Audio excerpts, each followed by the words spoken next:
अस्सलाम वालेकुम। मैं डॉक्टर अनिल शफ़ी, मैं कंसल्टेंट साइकाइट्रिस्ट हूँ और आज की जो वीडियो है इसमें मैं एक और क्लास की एंटी डिप्रेसेंट दवाइयों के बारे में आपको कुछ इन्फॉर्मेशन दूंगा। इन दवाइयों को हम SNRIs कहते हैं, यानी सेरोटोनिन नॉरएपिनेफ्रिन रीअपटेक इनहिबिटर्स। इनमें जो मेडिकेशन शामिल हैं उसमें वेनलाफैक्सिन, जो कि वेलेक्स या वेंडेप या एफेक्सॉर के नाम से आती है, और डुलोक्सीटीन, जो कि डुलैन और सिम्बाल्टा, जेनबार, बहुत सारे नामों से अवेलेबल है। ये जो मेडिकेशन है ये भी एक बड़ी इंपॉर्टेंट क्लास है मेडिकेशंस की, और ये नाम से जैसे कि जाहिर है सेरोटोनिन नॉरएपिनेफ्रिन रीअपटेक इनहिबिटर के इसका एक्शन सिर्फ सेरोटोनिन पे नहीं होता बल्कि इनका एक्शन नॉरएपिनेफ्रिन पे भी होता है। तो ये आम तौर पर SSRI से ज़्यादा स्ट्रॉन्ग दवाई समझी जाती हैं, लेकिन इनके जाहिर है कि फिर कुछ साइड इफ़ेक्ट्स भी SSRI से ज़्यादा होते हैं। लेकिन अच्छी बात यह है कि ये इसके साइड इफ़ेक्ट्स ट्राईसाइक्लिक दवाइयों की निस्बत, यानी एमिट्रिप्टाइलिन, प्रोथायोडिन, क्लोमिप्रामीन वगैरह, इनसे काफ़ी कम होते हैं। तो ये बेसिकली साइड इफ़ेक्ट्स के लिहाज से और फ़ायदे के लिहाज से SSRIs और ट्राईसाइक्लिक्स के दरमियान की पोजीशन पे आती हैं ये दवाइयाँ। कुछ साइड इफ़ेक्ट्स इनके SSRI से मिलते जुलते हैं, जैसे मिसाल के तौर पर जब ये दवाई स्टार्ट की जाती हैं तो शुरू में घबराहट, बेचैनी, थोड़ी मतली की कैफियत, दिल की धड़कन तेज़ होना, ये कैफियत आ सकती हैं जो कि कुछ दिन में खुद ब खुद बेहतर हो जाती हैं। और इन कैफियत को हम अगर मेडिकेशन को कम मिकदार से शुरू किया जाए तो इसको बड़ी हद तक जो है इस चीज़ को अवॉइड किया जा सकता है, इन अलामात को। बहरहाल इसके अलावा मैदे की अलामात भी होती हैं। एक इम्पॉर्टेंट चीज़ कि मुंह का खुश्क होना SNRIs के साथ होता है। कुछ लोगों को कुछ मैदे के और अलामात जैसे कि कॉन्स्टिपेशन होना, ये कब्ज़ की कैफियत वेनलाफैक्सिन या डुलोक्सीटीन से हो सकती है, लेकिन बहरहाल ये ट्राईसाइक्लिक्स के मुकाबले में कम होती है।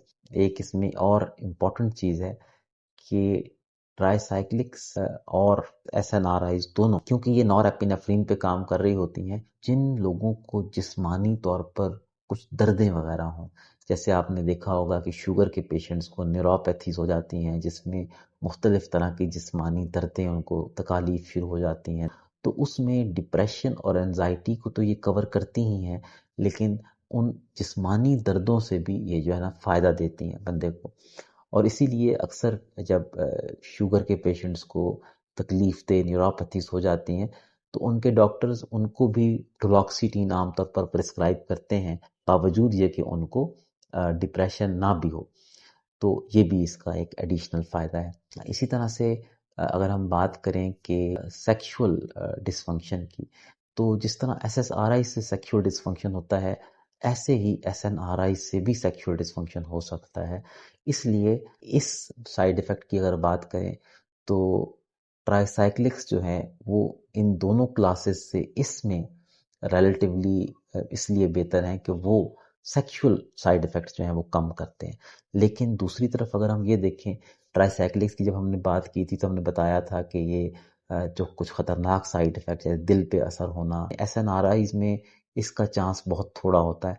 वेनलाफैक्सिन जो है वो जब थोड़ी हाई डोज पे होती है तो उसमें आमतौर पर ब्लड प्रेशर का बढ़ना हो सकता है, लेकिन बहुत सीरियस साइड इफ़ेक्ट्स दिल के ऊपर अमूमन नहीं होते जब तक कि कोई इंतहाई ज़्यादा डोज ना हो। एक चीज़ इसका ख्याल रखना पड़ता है कि अगर ये बूढ़े लोग ले रहे हैं तो उनमें ख़ास तौर पर वो लोग जिनको पहले से कोई प्रोस्टेट का प्रॉब्लम हो जिसकी वजह से पेशाब के मसाइल रहते हों, तो उनमें क्या हो सकता है कि उनमें पेशाब की रुकावट आ सकती है दवाई से। तो बूढ़े लोगों में जब अगर हम दें तो हमें ज़रा एहतियात से देनी पड़ती है दवाई। जिगर के अमराज में आम तौर पर हम ये अद्वियात नहीं देते SNRIs।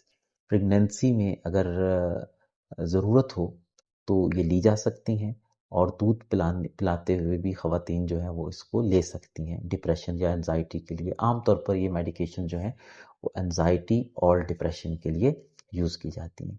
तो आज की मेरी जो वीडियो है ये कुछ मालूमात थी SNRIs के बारे में। वीडियो कैसी लगी ज़रूर बताइएगा, अपने कमेंट से आगाह करते रहिएगा और ये बताते रहिएगा कि आप और किन किन टॉपिक्स के बारे में वीडियो देखना चाहते हैं। बहुत शुक्रिया।